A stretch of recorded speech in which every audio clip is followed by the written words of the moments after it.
When I was Muslim, I was taught that Muhammad fulfilled prophecies from the Quran, but nobody told me that Jesus fulfilled prophecies from the Torah, literally word for word, that couldn't possibly have been written about anything else. Over 300 of them to be exact. Isaiah 7:14 says, "Behold, the virgin shall conceive and bear a son, and shall call his name Emmanuel," which means God with us. This was written 700 years before the virgin birth of Jesus. And who was Jesus? A man who was God, living among us, born to a virgin. Then, just 2 chapters later in Isaiah 9:6, it says, "For to us a child is born, and he will be called Mighty God, Everlasting Father, and Prince of Peace." A child called Mighty God and Everlasting Father.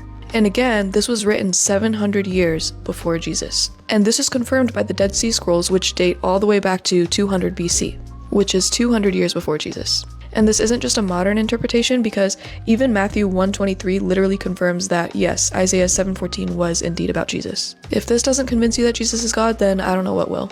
As Christians, I think that we need to be sharing these prophecies more, including the historical evidence that these prophecies were written several centuries beforehand.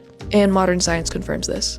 Because yes, blessed are those who believe without seeing, as John 20:29 says, but God also gave us clear, tangible evidence, and we should be putting that to use. Because the reality is that there are many people who are like Thomas, and I feel like these prophecies can be used to reach them. Because I've talked to many Muslims and Christians who have never heard of any of these prophecies, and they're way too mind-blowing not to share. So for that reason, I'm going to be starting a series on prophecies that Jesus fulfilled from the Torah.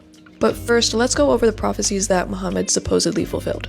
They include the victory of the Romans or the Byzantines over the Persians, which to me just sounds similar to predicting which football team is going to win. Muslims conquering Persia and Rome, and Muslims conquering Jerusalem.